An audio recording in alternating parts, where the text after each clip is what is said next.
All right, all right, all right. Gentlemen, start your engine! Drivers, start your engines! Gentlemen, start your engines. Remember what I told all my drivers? Reach up there and pull those belts tight one more time! Drivers, start your engines! And gentlemen, start your engine! And welcome back to another episode of the Green White Checkered podcast. I am Andrew, joined with Joe and Zach. Austin is on dog watch. So, I still have audio going somewhere else, so that's got to stop. But, welcome back to another episode.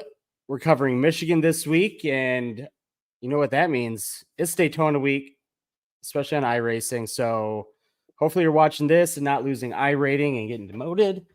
I don't know. I kind of want to get on some iRacing and do some Daytona. It's the only week I like anymore. Yeah. And you only like it for the first 2 or 3 races until you die, and then you hate it. Michigan's fun too on iRacing. I know. I was really thinking about getting into some Michigan, and then I was like, oh man, I got to get going for Daytona, and I'm just not set up for it. So it probably won't happen. I did get an email today from iRacing saying that my renewal in November is not on auto subscribe or whatever. So yeah, I haven't touched it since Daytona 24, I think. Maybe Daytona 500 week, but I've been doing some like road racing here and there.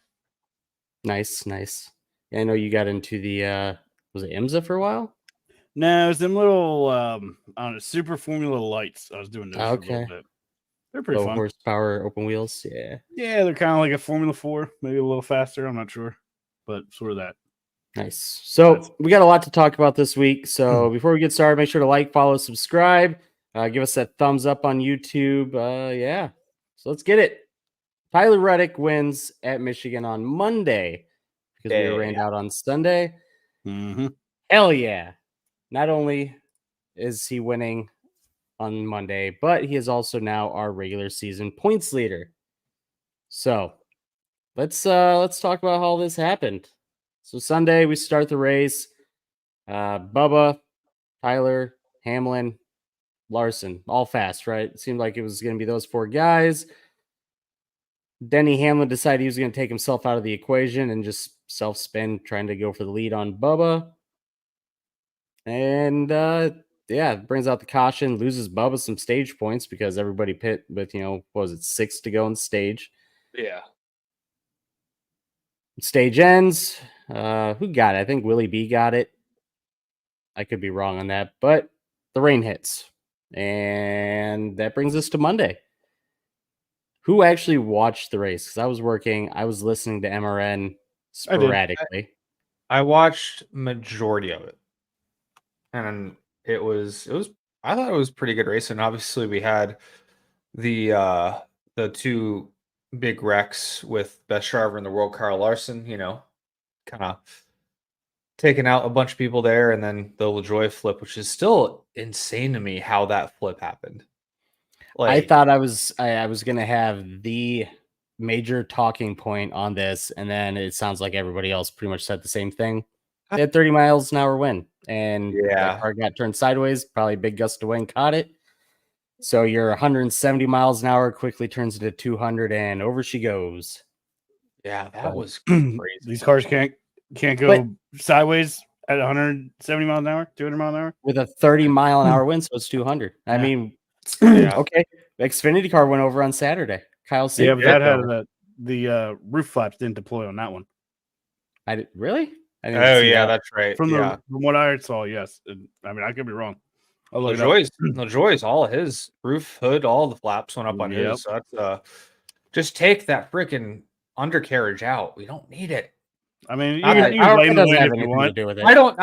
know if that would have helped here. The undercarriage has things on the bottom of it that deploy when they get turned around too. It's a giant fucking sail. What are you talking about? There's only one moving component on the they have flaps underneath it. They've literally talked about it before. There's one moving flap on it on the very back, but it didn't even get to the back.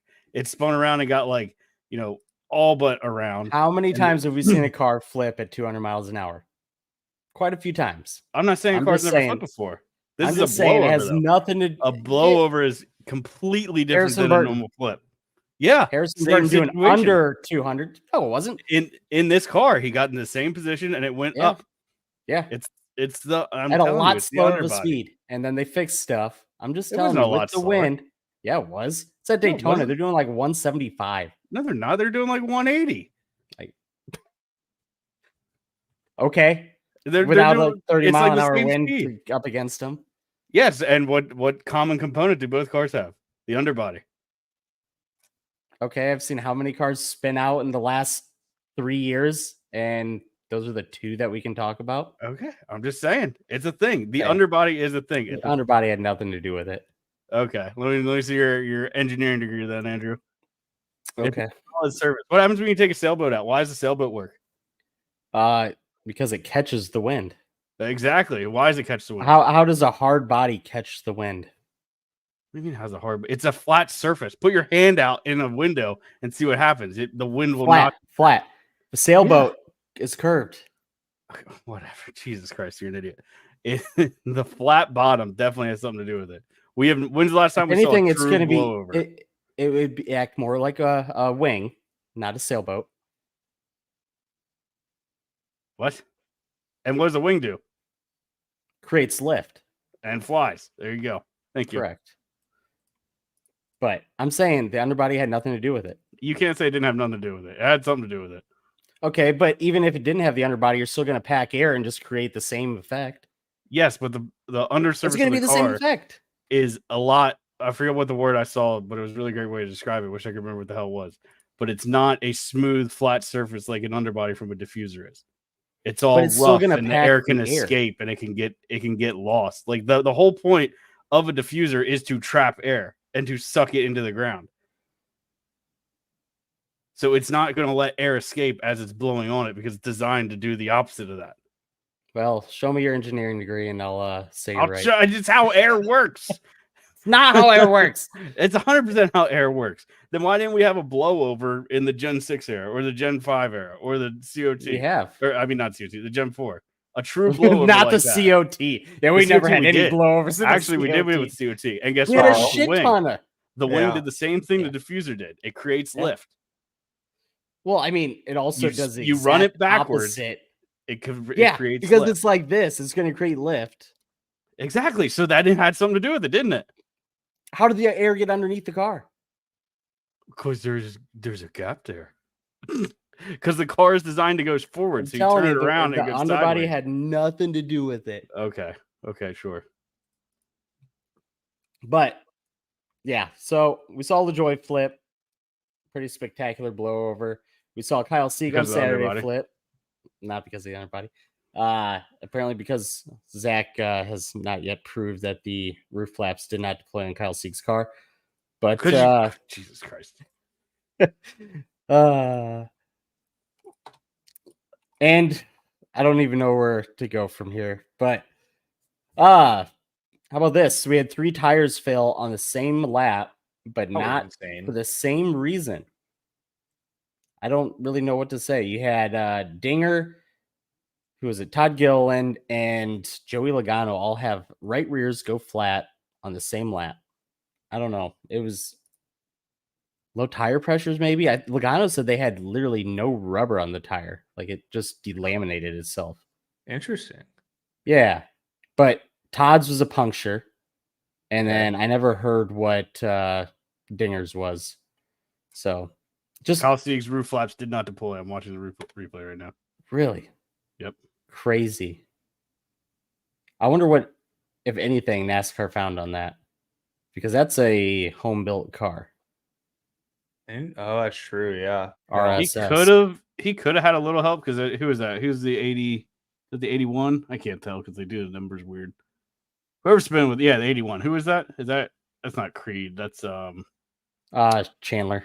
Yeah, he's kind of like in his driver's side wheel as he's spinning around, kind of like at his rear bumper. So I don't know if Chandler's car is kind of getting underneath a little bit, just kind sort of helping it.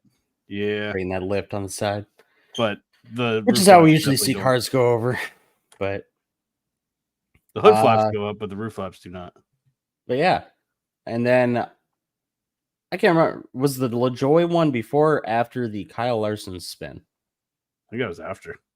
That's sort of later in the race, I believe. Okay. Well, we saw Kyle Larson spin out of turn 4, collecting 7 other cars, including Chris Buescher, who is on the bubble, Bubba Wallace, who's on the bubble, and I don't know, Joey Logano, I don't really care about. A couple other guys. Todd Gilliland was caught up in it. But Seabell, I was mad about that. I just find it funny that on Sunday, when Hamlin just loses it by himself out of turn 4, he's the worst driver, he's a hack, blah blah blah. But and Larson does the same shit. Larson does the same thing. He could. Kyle, I can beat Max Verstappen. Larson does the same thing. Yeah, and nobody laughs about it. Nobody makes it like, what the fuck? I hate the fan. And he took out a bunch of other people, but yeah, right. They just spun by himself, and everybody's like, ah, ha, ha. And then Kyle Larson. It's so funny they did it the exact same race. Kyle Busch, good showing, Zach. At least you had that to root for. I forgot to mention Christopher Bell was caught up in the Larson wreck. Yeah, I was super excited because Kyle Busch won second stage, and they kept him out, and I was like, oh no, he's gonna be on old tires. This is a bad mistake. But had he taken tires, he would have been back there and likely caught up in it. Yeah, especially with the way his year's going, he would have been caught up in it. So, ultimately a good call. I saw Tyler Reddick and Denny Hamlin both went down pit road. I was like, whew, thank God they were all the way back there. Dude, I was worried somebody was gonna hit the divider wall for pit road. Oh yeah. Yeah. Like it looked like it kind of sketchy. Somebody went through the grass. I don't remember who it was, but I mean they could have easily done it. Yeah, that wouldn't have been good. I mean, it was a blocked track for a while. I know Todd. I'd have to watch the replay closer, but it looked like he got right reared almost head on into the wall. Like it was a hard hit. Yeah. But yeah, world's greatest driver just losing it by himself. Allegedly. Tough. Which we're going to talk about a little bit later on the kill count. I don't know. This seems like a common occurrence to me. Just Larson driving in over his head. I mean, I wouldn't have a hyper focus on it if it wasn't for everybody just like always talking about how great. See, and that's why I think I notice it, because that's all you hear about. Right. Oh, he's the best ever. And then once he makes a mistake and wrecks somebody or, races somebody really hard and puts them in the wall or something like that, it's just crickets and nobody ever remembers it. But as soon as Hamlin even gets close to some guy, oh, it's the end of the world. No. Which, yeah. Yeah. Like, do you know why Hamlin and Larson run into each other a lot on the racetrack? It's because them two they're both fast. Exactly the same. Yeah. They're fast and they both race exactly the same. So it's so funny to like see people get all worked up about Denny and how he races and then be Larson fans. Like, are you serious? Larson uses guys up all the time the exact same way. Where was it? Iowa, where he got put in the back and he had to come through the field. He was using guys up left and right. Was it Suarez? Yeah. Yeah. It's just puts a 3 wide and Suarez gets into him. And it's like putting a 3 wide. It's doing that thing where you like take their line and push them off the track and like make them choose to hit the wall or lift. Like the thing that Denny did at Pocono that everybody said was so bad. Larson does that all day. Like, and he does it in dirt stuff too. I've been watching him in like high limit. He does the same thing. So it's just like, I don't know. That's what makes me mad more than anything. People's just hypocrisy about it. The people piss me off more than anything. Yeah. Well, and I posted in our Discord that this is a NASCAR reporter. So to recap, Kyle Larson gets loose in turn 4. Bubba Wallace T-bones him and triggers a multi-car wreck.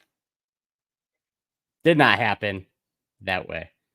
I'm so over these fucking just hack of reporters. We had another one on Saturday. Was it Saturday? It was Friday or Saturday, talking to Joe. Whatever they're doing media day. Yeah. Basically asking him, if Austin Dillon is such a bad driver that you say, how did he wreck 2 people intentionally? he was getting at Denny and Joey. He got them both. There's a clip where Denny was. I didn't see the Denny one. Oh, the Denny one's almost worse because it's like in front of a bunch of people. Like it's like when Denny's like up taking questions like on a podium. Like I don't know, maybe it was after he got pole or something. After they awarded him pole for qualifying, maybe he was doing an interview. Like it looked like one of those kind of things. Like he was at like he was up in front of reporters, and this guy's asking him just like you could tell he wanted them to say that like Dylan didn't do it on purpose. I'm convinced he was an RCR plant. I think RCR got him in there and was trying to get a soundbite of Denny and Joey saying that it could have been an accident. It could have been unintentional, so they could use that in their appeal. That's that's the only thing that makes sense to me. Yeah, because like it was just such a bad. So cringe. Like it's one thing to be adamant about Austin Dillon not doing it intentionally, but the way he was like arguing with Denny and Joey, who both have seen the data and understand the data and understand how the racing line works and all that stuff and understand racing period, like right, like they're the experts. They're both very, very talented as well, so they know their shit. You can say what you want about their driving ethics, but they're very well knowledgeable in the subject matter, I would say. Okay, so Denny, he replied to the Gluck tweet that was talking about the Joey interview. He said, "Never seen a media member continuing to dispute data and what every professional driver said happened. Bizarre." Yeah, it was so weird. And then I think he doubled down and like quote tweeted the Denny thing. Let me see if I can find it. And was like, "Yo," He said, "Not disputing data. I think 22 is intentional. I'm disputing the ability of a driver to hear, process, and act to wipe out two of the best drivers in the sport within 350 feet while driving 105. Like, dude, come on. Yeah. Play iRacing and you'll figure out how the worst drivers in the world can wreck anybody. Yes. I just can't believe that these people are getting media credentials when we're getting denied, and I don't know. I think we're pretty level-headed. We're not one-sided when it comes to things. Like, we'll call it how we see it. And I think we have basic knowledge on how a fucking race car works, how a racing line works. Yep. What the hell are these guys like? The first guy's just race baiting, trying to get any freaking, attention. And then this guy's just an idiot for RCR, apparently. I don't know. Like, this guy's like acting like, how could he do it in like 2 seconds? Like 2 seconds on a racing lap is like an eternity. Like when you're in race mode, even again, iRacing, I'm not suggesting that it's anything close to realistic, but even then it's like you can process things very quickly when you're locked in and in the moment and in that sort of racing scenario. So yes, Austin Dillon can make that decision that quick. Yeah. To wreck Denny Hamlin. Also got his spotter in his ear yelling, "Wreck him." So he's got that. I will have to say, I doubt he even heard that, honestly. No, I didn't hear that yet. I don't think Austin Dillon said, "All right, I'm gonna right hook Denny Hamlin." I think he heard low and he's just fucking sending it low. And I have to win. I'm doing whatever I want. Yeah. Like let's finish Michigan here and then we'll get on to the news. Yeah. So we had another green white checkered, and this comes from Martin Truex, kind of getting loose, tapping the wall with the rear end. I mean, he got decently loose. I mean, he was decently loose, but by the time they threw the caution, he's straight and going. Right. Should it have been a caution? Absolutely not. No. Not by that point. Like, I would get it if they would have thrown it while he's sideways. Sure. Okay. But, like, he was already rolling. Like, at least from the replay I saw, he was already rolling and picking speed back up when they threw the caution. Yeah.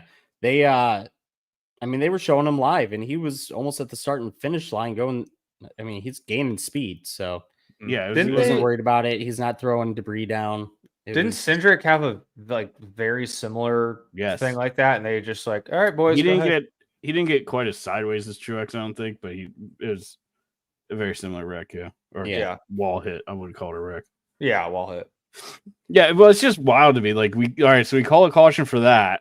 But then rewind to Indy, I don't know, 3-4 weeks ago, whenever that was, and Ryan Preece is sitting on the apron, and we wait and wait and wait and wait and don't call it. Like, it's just ridiculous. And I mean, don't want to get tinfoil hat and say it's all Hendrick manipulation. I don't know. It's fun to talk about. Hendrick was running second, and William Byron did get the lead on that restart too. Yep. And they almost blew that. So. Yeah. And then when they didn't call the caution, Hendrick was leading at Indy. So I don't know. It's just it's fun to think about, I guess. I don't have any proof, but at best it's incompetence. I don't understand how we can be so inconsistent. They're consistent at being inconsistent. It's consistent in helping so Hendrick. frustrating. It's like sometimes you just yeah. feel like they want to throw it, probably the more rational mindset instead of just saying Hendrick favoritism is it's like sometimes they just feel like they need to make the race exciting. So yeah, this race is the didn't Green need White it though. right. They don't know that. They see, oh boy, the leaders check. I mean, Reddick have what, like a 2-second lead at some point? Yeah. It was like 2.5 somewhere. They're sweating when they see that. They're like, oh boy, big lead. We don't want that. These guys have to be nose to tail when they cross the line. So yeah. If they have any excuse to throw a caution within the last 5 laps, they'll take it. And maybe they don't favor Hendrick, but they favor good storylines. So like at Indy, when they don't throw the caution, you have Kyle Larson about to win the Brickyard 400. He tried to do the Indianapolis 500. Like it's a great storyline. So we don't want to ruin that with a Green White Checkered. So I don't know. I just feel like they don't officiate based off of like any sort of sport integrity. All about the storyline. Yes, it's all about entertainment and storylines and chaos and bullshit. We are in the entertainment business. Unfortunately. Right. It's like if a ref in football would, I don't know, not call holding just because he thought the play that resulted is a better story because of the holding. Like it's just happens. Yeah, I don't watch sports. That happens more than you think. That's really good. I know that's a really good analogy because I don't watch a lot of sports ball, but you get what I'm saying. Yeah. Oh, that happens way more than you think it does. And it's frustrating. So the Green White Checkered comes out, and on the restart, Willie B gets the lead from Reddick, but then on the backstretch, one of the guys racing for points, Ross Chastain, gets spun out. Tough. This changes everything for the points because obviously you had Bubba Wallace out of the race. Chastain was running top 10 at that point. Buescher was like 20th or something, 25th. So Ross Chastain's looking pretty good on points until this happens. And then he brings out that caution. We get another Green White Checkered where Tyler Reddick gets the lead, goes on to win. And Buescher finishes, 5th, 6th, somewhere in there. And Chastain's down in the 20s. So you get a complete swing in momentum here where now you have, Buescher's plus 16. Ross is plus 1 on Bubba Wallace. So, I mean, Ty Gibbs had a pretty good day. I think Brad K might have cost him the win, honestly, but he's plus 39 now. Even if he could have done something with Byron there, I wonder if he had something for Reddick because it looked like he was pretty quick, but he just couldn't get by Byron. Yeah, well, that last restart. If you watch the first restart where Brad has the big issue down the backstretch, he kind of blocks Ty Gibbs up into the wall, so he can't pass him there. And then the second restarts where they had the big checkup in going into turn 1. Because of Brad's apparently had an ignition issue, but yeah, I don't know. Ty Gibbs was fast. He had a chance, I thought, but not today. Want to talk about the regular season championship or hit the Xfinity race? Yeah, because I don't know why nobody's fucking talking about it. That battle is amazing, and we don't talk about it because we get all focused on the cut line of the playoffs. Like, you got 4 guys that are just constantly going at it for this championship, and you had 2 of them have bad days. Kyle Larson, who was the leader, who I think I don't remember how many points he came in leading, but he dropped to like minus 32.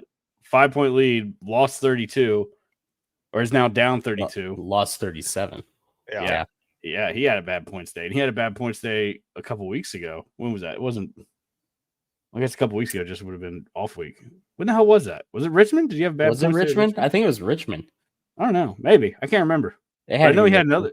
Denny Hamlin caught up to him.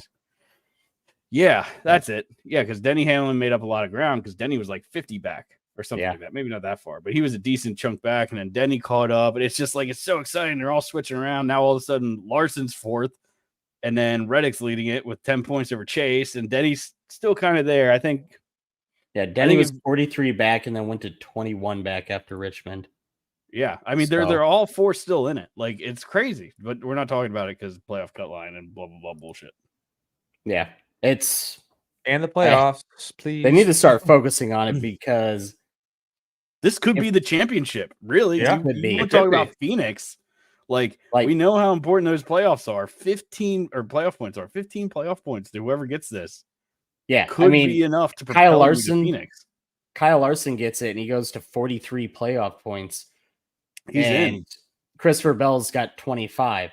Or if Tyler Reddick wins it, he goes from 13 to 28. Or Chase goes from 6 to 21. That's huge. Yeah. Like, that's huge for all these guys because it closes the whole playoff race back up. Oh, God, we lost Zach. Uh-oh. But, well, yeah, I agree. They need to talk. I feel like they mentioned it like once at the beginning. Oh, the regular season leaders. And then they're like, cut line. Like, okay, like, we get it. The cut line. Like, this is better than the bubble, in my opinion. I agree. 100%. Is there? Oh, we got Zach back. There he is. Hello. Like closed out the wrong tab. Sit it out. Yeah, I knew it. Yeah. But yeah, what were we saying about that? I think that the regular season championship's more interesting than the bubble right now. Oh, it's hugely because let's be honest, somebody who's on the bubble right now to get in is likely not going to be in the championship, right? Like because they're so far behind on playoff points and all that stuff. You know, coming in as the bottom seed to the playoffs, you're not going to have so it's just irrelevant. Like, it's just, who cares really? But I mean, yeah, you look at, I'm looking at the playoff score now. So yeah, you got Kyle, Bell, and Hamlin, who are all kind of right there. Byron, you know, he's at 16, but you know, Hamlin, Bell, and Larson are all in the 20s. So Reddick, boom, he's right up there with Larson. Elliott, boom, he's right up there with that. He's right with Hamlin. You know, the only one I don't want to see, just because I don't want to see like a full blowout, is I don't want Larson to win it. Because then he's, like you said, he's got 40 some points and he's just sailing to the round of 4. Yep. But any of the other guys, then it makes the whole playoffs really interesting for those top 4 or 5. 100%. So, I mean, that could be a huge difference. And I'm really hoping my boy Reddick wins it because that would be huge. I mean, you talk about Mr. Consistent. After, I don't know, probably the first 6 races, that team has been on a roll. Last year and beginning of this year was just mistake, stupid stuff. Mm-hmm. And they're putting it all together. And I mean, we've seen them finish runner-up how many times? It's just, I don't know. They're looking good. It's honestly, in my mind right now, it's Bell, Reddick, Hamlin. I think that it could put it together in the playoffs right now. I don't think Larson can. Larson's making too many mistakes. I'm worried about Bell making mistakes too. He's wildly inconsistent. I think I saw he has like the most like like I forget what the stat was, but like it was like something about like above 30th place finishes, it was comparing him to his own years. That's what it was, like number of 30 place finishes.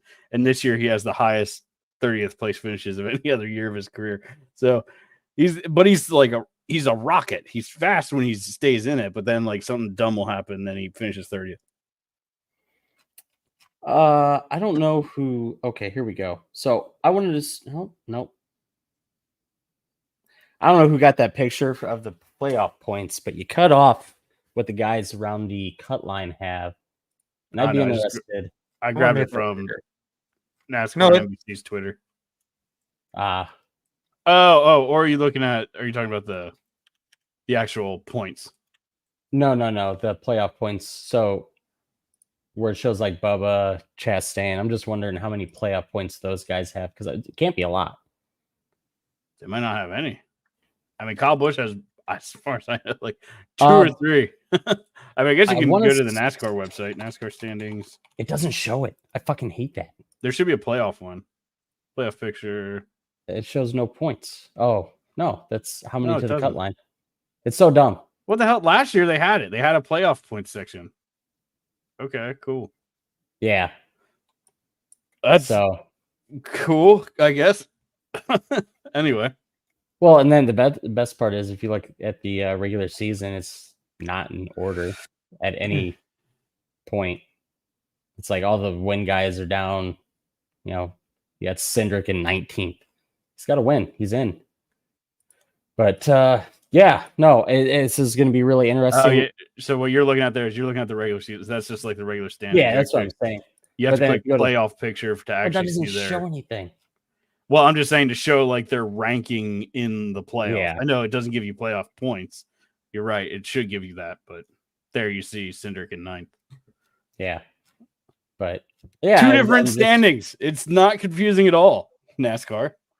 Just have one, and it would be a lot easier, and not do this playoff BS. Can you imagine like a full championship battle with what Larson and Hamlin and Reddick and 4 cars in it? Dude, would be amazing. Mm-hmm. So great, yeah. But no playoffs. Well, we can't have nice things. Nope. Gibbs safe at plus 39.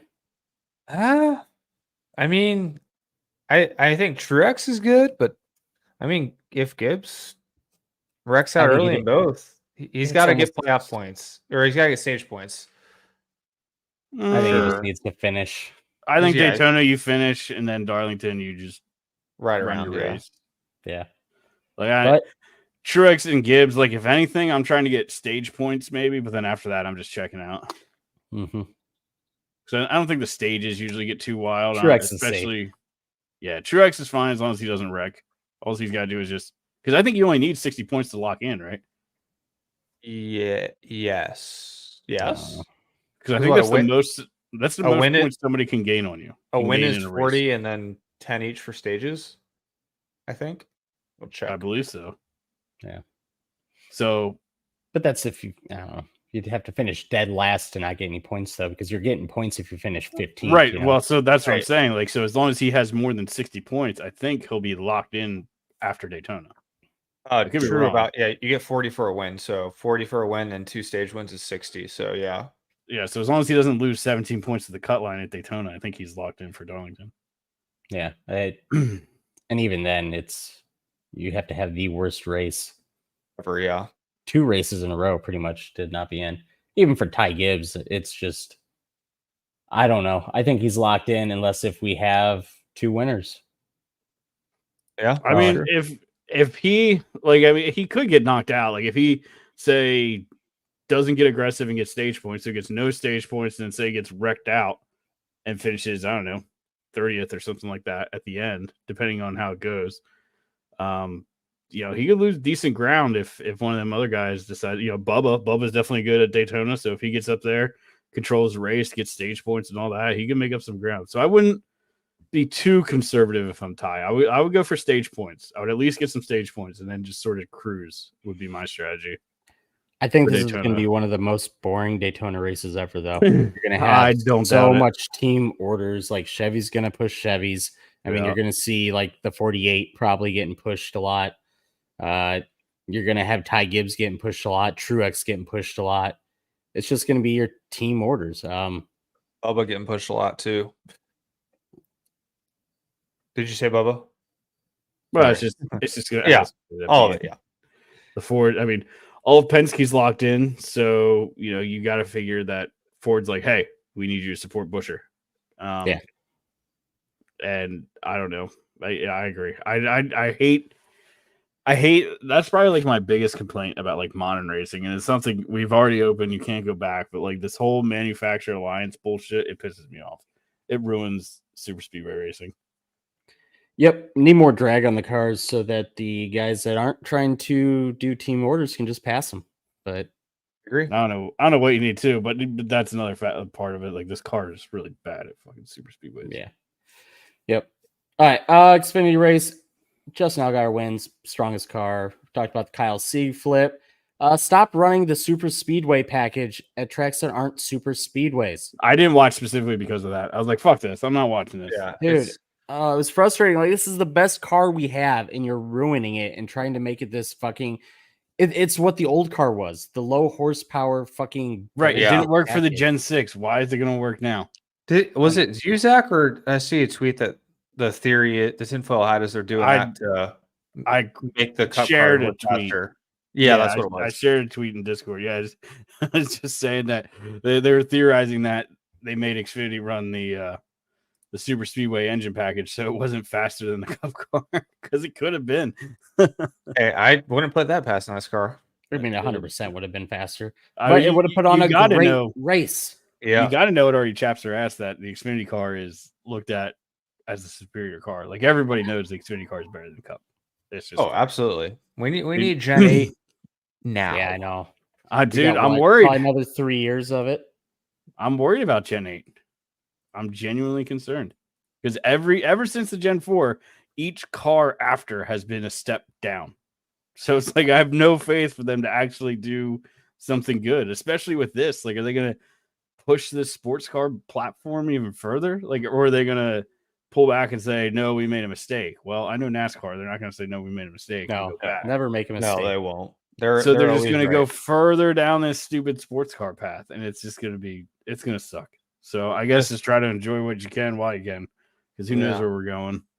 So speaking of NASCAR making no mistakes, Austin Dillon has been removed from the playoffs. He keeps his win. And Jeff Gordon's been added. 25 points removed for team and owners. How do you guys say? Oh, and Spotter suspended for 3 races. Yeah. All good stuff. All good stuff. I would have taken the win away too, but all good stuff. I'm fine with you. I'm fine with, you could not take that win away. Oh my God. The Denny Hamlin conspiracy theory. I would do it. Oh my God. Just all types of chaos. Like I said it last week.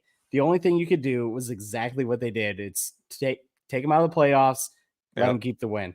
I hope they take the win away when they appeal it. Dude, that would be hilarious. That won't happen, but supposedly it's happening tomorrow. So yeah, and Denny or Austin Dillon feels good about the outcome. I don't know what you're feeling. I mean, you're not gonna say we don't feel great about it. Like you're gonna you're gonna say we feel pretty good about it. But I hope after he loses, like I intentionally wrecked him. Just out and says it. Joey Logano, $50,000 fine for the pit road burnout in front of a baby. Fair enough. Can't do it in front of babies.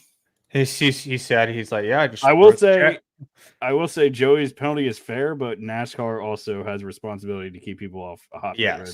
Yes. Yep. So I said last week Sam Mayer is going to take the 7 car. I am wrong. Sheldon Creed, Sam Mayer to drive for the Haas factory team in 2025. Who saw that coming? Not me. And Xfinity, to be clear, but yes. Who are we speculating was going to get those rides? It was Egan with their monster money, and then Riley Herbst. Yeah. Thank God those aren't in. Well, Herbst is going to 2311. Yeah, that's hopefully not, but I know that's the likely thing to happen. Yep. Dinger full-time colleague cup car 2025. That was shocking. I thought he would have just gone back to Xfinity. And I mean, he wants to be in Cup. I'm surprised colleague has the money to put him in the Cup full time. That's the shock there. Like, I mean, Dinger, he wanted they took to everybody's money this year.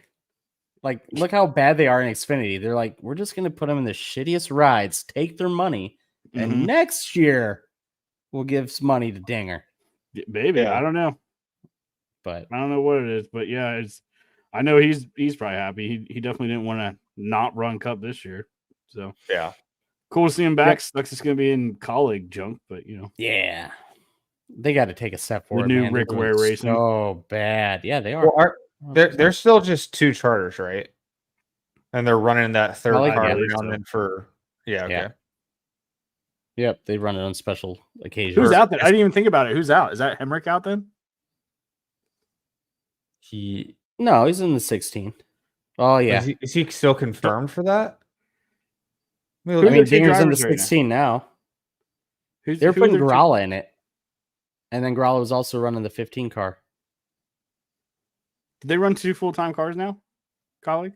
The one car is kind of just a open. Oh, okay. Whatever the fuck we want. SVG we had a couple of people in it, or not SVG, and Xfinity it is. Yeah, got it. Yeah, he's in the 97. Where was I? Clash, Bowman Gray, February 2nd. Bring your winter coats, boys and girls. It's gonna be chilly. Yeah. Well, in North Carolina, I'll tell you this: it'll either be a foot of snow, which hasn't snowed here in like 2 years, or it'll be 70 degrees. NASCAR hasn't tried to race there in February, so the average temperature in Winston-Salem on February 2nd is 48 degrees for the high. Sounds about right. It's gonna be chilly. So- And I did just confirm NASCAR like owns the Bowman Grays, so we could get pit passes because it's not an SMI track because they're very They rent. But like it's not Yeah. SMI, which is good for us to getting media passes. Good luck. So Yeah, good luck. Everybody's gonna want pit passes. still probably won't, but at least we have a chance. Try. You won't have the SMI stuff blocking you, but you'll just have a popularity issue where everybody's, especially for the first year. I think honestly, Kansas. I would want to try to go, but I think it's gonna be at North Wilkes the first year, where tickets are gonna be just asinine and it will be not even worth going unless I get media passes. Yeah. I think it'll be pretty good though. People were saying about the temperature, but then it's like I was listening to like Gluck talk, and they were making some good points. Like, I mean, there's football games in the dead of winter, and they sell out. So it's like, yeah, and they'll be all those fans will have 10 beers deep and not know it. I don't think not over there anyway. I don't think that the cold will really be an issue. Like, if you want to go to What's that, the you're gonna seating go there. That's the other thing too. Like, it's not a whole lot of seating. So like, no, you're not trying to sell 100,000 seats. It's like 20 or something like that. Is it even that? It's probably like I'm 8. looking right now. It is 17. Oh, it is 17. Yeah, not bad. But so I mean, you're not trying to sell out a giant track. So I think they'll be all right. Yeah. I just please fix the short track package completely. Oh, they're not doing that. It's good. No, they won't. But it would be nice if they would. Bring the Bristol tire for when it's cold out. It just shreds itself. Seriously. All right. Lee Diffie taking over at Daytona. So that'd be cool to have him in the booth. And in some sad news, dirt track, I don't know, I guess Hall of Famer Scott Bloomquist passed away. Yeah, legend. That's the word I was looking for. Yep. Passed away in a plane crash. I don't know. So sad, man. It's sad, but at the same time, he's also partially blind, flying his own plane without a plane license. He's a fucking American badass. That's what you do. You see pictures of him from back in the day? That guy is just American badassery on display. I saw a picture. He's got like the hair blown in the wind. He's getting out of a dirt late model. Like it's just like God. I saw one of John Force today too. It was like a black and white photo, and John Force looks like Gru from the Despicable Me's. Yeah. It's just like Jesus Christ. Yeah, but yeah, it's sad. Sad to see that. I was just starting to get into dirt racing and really starting to watch Scott. I watched him a few times and starting to get an appreciation for myself for his abilities and stuff like that. So definitely a huge loss in the racing world and very unfortunate. Quit fucking around with planes. That's all I can say. Jesus, tell Chase Elliott to stop doing it. I don't know how people mess around with planes. Fuck that. I'd plan on it. Like private planes, small planes. I don't know, man. You can like sneeze and shake them things around. I can't do it. Yeah. Yep. I don't know. It's a good time to me. I want to do it. Larson and Max, his family. Verstappen. Can't say his fucking name right now. That debate's Verstappen. back up. Verstappen. Yeah. I don't know. I think I'll say right here. I'm not. Larson fan, but I think Larson said better. He could beat him. I don't know. People keep saying that, but I don't believe it. Like they say he's more diversified, and I don't understand how he's more diversified than Max Verstappen is. Explain Max it to runs an open wheel car that is programmed pretty much to go throttle in certain areas, brake in certain areas. That's not all he's ever driven. It's all open wheel cars. They don't brake in certain areas. He knows that he has to drive it. It's not like it's not autonomous. He has to drive. Programmed. They still. What? They have fuel mapping that is literally for where it goes. Like what? Yeah. They don't have fuel mapping like that. Yes, they have they have fuel maps that they run for saving fuel or doing it. I don't even know how much they do that anymore. No, you remember back in the day they used to fuck around and make them sing songs because of the fuel mapping? They still have that. They just will fuck up. Yeah, but he still has to drive the car. I don't understand. He's still driving. He turns left, right. Yeah. But I mean, people are saying he's not as diversified as Larson, but how is Larson diversified? He just runs oval shit. Yeah. I mean, it's different cars, but has he won at road courses? discipline. I mean, yeah, but in a NASCAR field, I don't know. I mean, I'd like to see a little more from Larson in like proper, here's like, what we do. like I don't know, We run take- like run a we take GT3 both of car in them. IMSA and see how he does or something like that. We take both of them. We put them in the Indy car at Barber. There you go. Well, then people are going to say Max has the advantage because it's open wheel. So I don't know. The bet funniest thing I Max saw wrecked. was like what in an Indy car? Indy car. I don't think so. I think he got it figured out. He's pretty good. I think he'll be all right. I don't know. I saw people posting that Race of Champions thing where Carl Edwards beat Michael Schumacher in Fiat 500s. So maybe we make him do that. Something that they've never driven. 500s. Yeah, that's what you got to do. You got to find something that's like obscure. Miatas. We'll put them both in Miatas. There you go. Daytona. There you go. Daytona road course, not the oval. I'm interested to see what Max does later in his career because he's indicated that he doesn't want to run F1 for very long because they do, like everybody always says, F1 drivers should come drive for NASCAR or something like that, but they won't let them guys do nothing. Like, I mean, we know it. We see it all the time. Like, I want Christopher Bell to run a sprint car, but Joe Gibbs Racing won't fucking let him do it. Yeah. Them guys are into the same deal where you're not stepping out and doing anything outside of this while you're driving our car. They're getting paid. They're making a bunch of money. Right. They have huge investment. Yeah.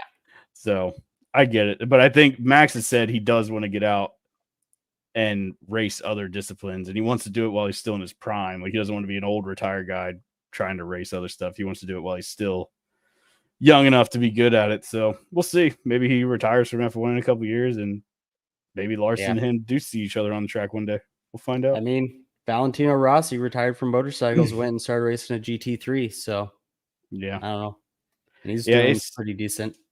Well, it's just hard to like appreciate how good those F1 guys are. I mean, Fernando Alonso came over and did like IMSA and just won the Daytona 24 first shot out. Like, and he was lights out fast too. I remember that. He was hauling ass. So I don't know. Them guys are pretty good. As much as I want to tear F1 down, them guys are pretty good. So it would be interesting to see Larson and him actually go at something where they're like, it's neutral ground. Yeah, I would like to see that. What would be the best thing though? I don't know. I still think like a Miata or something would be perfect. Miata would be pretty good. Or you could do like a series of things. A late model in there? Ooh. Somewhere? Yes. Do like 3 different cars or something like that. Mm-hmm. Couple different tracks. Different types of tracks. If you really want to find out. But I mean, it's an argument people can have, and it's all fun and all that. But yeah. All right. That's it for Michigan. Anybody else got anything? Nope.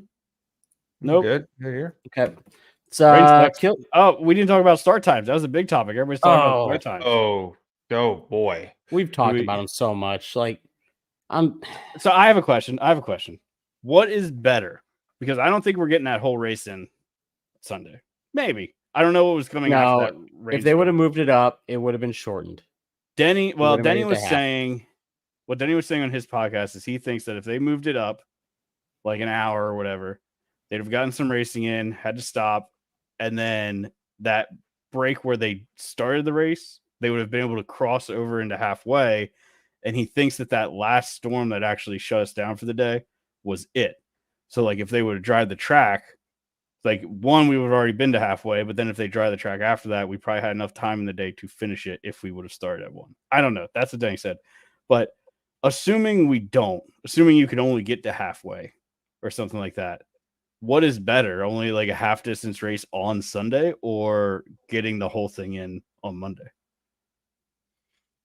I think it's better for the fans that are there to get something in because not everybody can stay till Monday. I don't know what the crowd was like at the track on Monday, but I mean, at Kansas, we had to leave early because it's a 6-hour drive home, 5-hour, something like that. Yeah, I think they said like rough guess was like half the people showed up on Monday. Yeah, and I mean, it's Brooklyn, Michigan. It is in the middle of nowhere. So I'm sure people couldn't find hotels that, if they could stay, that they would. they're driving at that point quite a bit distance to find one. Well, and I wonder too, with these 1-day shows we do now and no like real weekend of it, how many people are just showing up day of? Probably quite a few. I don't think so. Hotel rooms and stuff like that. How many people? I don't know. What do you think is like a drivable distance, like 6 hours or something like that? Within 6 hours, you could make a day trip out of it. Yeah, I mean, day, but yeah, it's about an 8 hour from where I live to there, and I wouldn't do it. At 6 would probably be about it.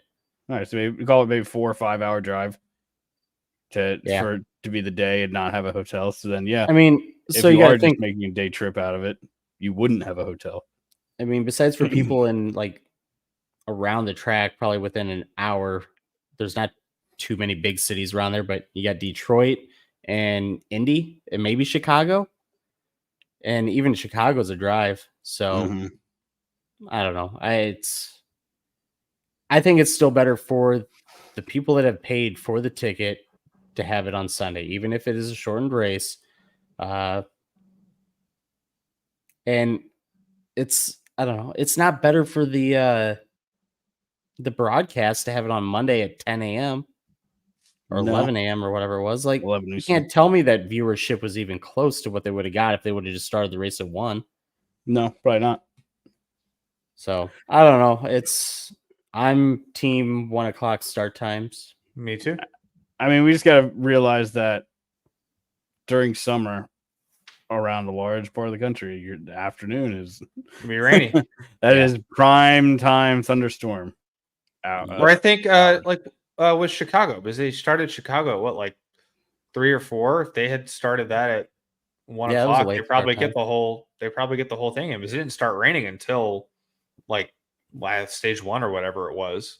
So you're able to get more of these summer races in, because like you said, in the summer there are pop-up random storms that happen in the afternoon. So plus, like I said, we all grew up, some people, they go to church and then they get lunch, they come home and they got NASCAR right when they get home, and just to chill and do things. So dude, I miss NASCAR being over at 4 o'clock. Like, how nice was that? Yeah. Yep. Dude, I like the 11 o'clock start times. Well, I guess it was probably noon for you East Coasters, but 11 o'clock, turn it on, eat some lunch, and just. Dude, I would love some morning races. That's one of the things I actually enjoy about F1 is when you get up, you get a cup of coffee, and get an 8 o'clock start time. Yeah, for here, dude, and I dig it. Yeah. All right, let's move on. Let's go to kill count. Kyle Larson has now worked his way up to second place after he collected 7 cars. He's got 17 for the season. He's behind his teammate, Alex Bowman, with 19. Larson could take it. He's there. And Ricky Stenhouse gets 1 for spinning Ross Chastain. I didn't see anything else. I looked. Ricky spun Ross? I missed that. Yeah. Yep. Let's go to kill or Survivor. Just take Survivor. So Drake is on a hot streak. He just won his third race, his third week in 4 races. Third race in 4 weeks. Yep. With Brad K, who got 5th. I finished second with Ricky, who finished 13th. And then Andrew with Cindric, who was 28th. He was definitely not having any speed after he hit that wall. And then Joe picked Christopher Bell, who finished 35th, thanks to Kyle Larson. Love that. So, Joseph, you're up first. Who you got? Wait. Before we move on, can we talk about Joe's finishes? I am not doing great the past few weeks. So, all the way back to race 17, and Michigan was 24. These are his results. Last. Second to last. Oh, he had a good one there. Third. Second to last. Last. Oof. Oh, man. They weren't all throwaway picks either, I don't think. So, what are you going to do? I mean, Christopher Bell's not a throwaway. He's not not a throwaway. Yeah, That's just the way of the road sometimes. I should have told you not to pick Christopher Bell at Michigan. Kyle he's not Larson. too good there. Dead last. Whoops. Ryan Blaney, second to last. Yeah. Yeah. Definitely not throwaways. Nope, not at all. But I will be going with Eric Jones for Eric Daytona. Jones. Good pick for Daytona. Uh, I put Ricky already- Stenhouse last week. It's gonna be there. Did you already pick him, Joe? He's red. He on his didn't- thing. Yeah, he marked it red. He didn't. I put it. marked it red already. God dang it. He just didn't write it up. Okay. Sorry. Eric Jones. All right. Who you got? You sticking with your Stenhouse. picks from Yep. last week? Yep, not All changing it. Reddick next Stenhouse week. for you. I'm gonna take Just Haley. I think he'll do all right. And then Drake is taking Noah Gregson. Yeah, it's Daytona. Anything can happen. Daytona. Easy, Who no. knows? Ooh, my camera's just moving by itself. Hell yeah. We getting a surprise winner? I don't think so because of what you were saying about like team orders being such a thing. Like I feel like manufacturers are going to be backing their guy to get locked in. Like I think any surprise winner. Like I was thinking about picking Austin Dillon, but I think Austin Dillon gets shuffled out. Yeah, they're not. You don't yeah, think they're Team not- Chevy? No, pushes them. well, They got Ross and Kyle to get in. I think support they'd them focus on Ross first, Kyle second, probably. And also, Austin Dillon did not make friends last week. Mhm. So some people may not be, not just Denny and Joey, but others might not be. Because if we remember, like Reddick ran in the back of him after start finish line after all that too. So Uh-huh. Reddick ain't So I happy with think- him I think just people are annoyed and maybe not wanting to jump out and help him. No way. either. All right. Seed. Unless they We all don't wreck. have I guess a- that's the flip side of it, right? They could all be doing this. I mean, that's how team he order won his bullshit. other Daytona. Yeah, they could all be doing team order bullshit, and then they all wreck out. And then who knows? Yeah. I'm hoping Todd Gilliland steals it. Just throwing it out there. There you go. He's been running well. I mean, he's top 20 in points. Let's Dude, get Zane him. Smith and Carson Hocevar have been running. They both got top 10s yesterday. Yes. Carson got 10th. I don't know where Zane finished. I think I think it was he did 6th beat or him. I think. 7th. Yeah, I was about to say he was. He was up there.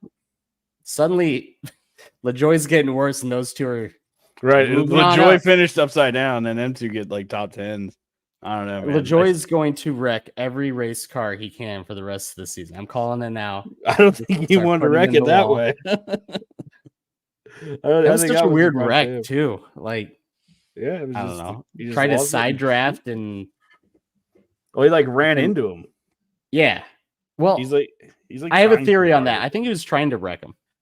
Well, I mean, they said on the radio or something that there was some gamesmanship going on between them two, and I watched like an extended onboard with LaJoy, and there was a corner I think it was coming out at 2 one time where Gregson chopped the shit out of him. Yeah. So Well, the lap before, LaJoy ran up on Gregson and like punted him on the back stretch, mhm. and then the next lap, he gets into his left rear, and I don't know if Gregson was like planning for it and maybe just like turned down a little bit the less. I don't know, but LaJoy went flying. Yeah, All right, Daytona. Daytona. excited. Daytona. Milwaukee Mile for the trucks. They're back. Fucking rain in the forecast all week for Daytona. So That does not surprise me. Well, yeah, I What? would have bet money on that. upshot is it is Florida. So You never know. Yeah, Yeah, I'm gonna look it up right now. Daytona. I bet the forecast already changed, but it'll change a million It's just times gonna more. be more rain. Yeah, Well, it seems like the percentages haven't really changed. It's like the timing of it is what's shifting around. Like Right. it seems like the percentage chance of rain is staying somewhat consistent. Just when is the question. Right now, Friday is looking kind of shitty during the day, but then around 8 o'clock, it goes down to like 16%, 20% at around 11. So that's not too bad. You might get your Xfinity race in. Saturday, this is all per Google. I'm not really looking on Yeah. the Weather Channel or anything, so who knows? But Saturday, kind of shitty up until about 8, and then it drops down to 24%. So We'll see. I mean, when I say shitty, it's like 40%. So still not guaranteed rain, but enough to be like, well, NASCAR's in town. That means 40% is 100% when NASCAR's around. SVG's racing the cup race. Oh, God. Yeah. Good luck. I feel like he did decent at Daytona, didn't he? Did he? Did he do the 500? Yeah. Oh, wow. I think he did okay. I don't remember. I know he was up, like he was pushing some guys for a while and looked decent. Maybe I want to say he might have got a penalty at them, but no, he's going to run again at Daytona. No practice because Super Speedway, so that's fun. Yeah. I don't know. Milwaukee Mile, trucks. It's usually a good show. Be good to see the trucks back. It's a Sunday race also. So. Oh, there you go. Yeah. Sunday day race. I think there's something else on Saturday too. I can't remember now. I don't know. I thought there was something racing on Saturday. I could be wrong. They're track. They race every day. Yeah, that's true. All right. Well, I'm ready to get to bed here, boys. So, Me too. You got anything else? 9. Nope. All right. Well, make sure to like, follow, subscribe, give us a thumbs up, give us a rating on Spotify. Peace and out. Twitter and everything. Peace out. Yeah, all those things. Bye. Love you.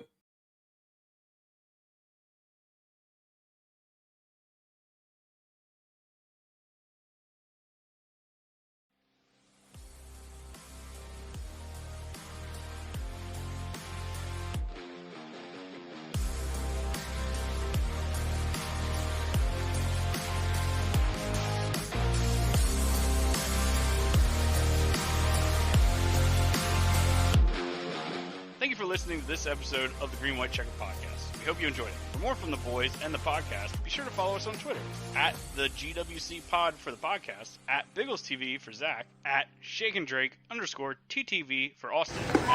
Hey everyone, we are checking out at Walmart. We've got ourselves 4 full carts. We are got plenty of toys here. We're going to see what our final number is here in a couple of minutes. Well, we've got a couple of nice folks here checking us out, but hopefully we'll got plenty of stuff for everybody to get everybody a nice happy Christmas this year. Football season is just around the corner, and once again, For Fantasy's Sake is running its annual Toys for Tots Fantasy Football Leagues. Don't miss your chance to be crowned the best fantasy football player in the Quad Cities. The For Fantasy's Sake Toys for Tots Bowl is loaded with great prizes and even better local celebrity participants, ranging from professional athletes and news personalities to your favorite FFSQC personalities. To sign up, just visit For Frequency's Sake on Facebook or Twitter and follow the links.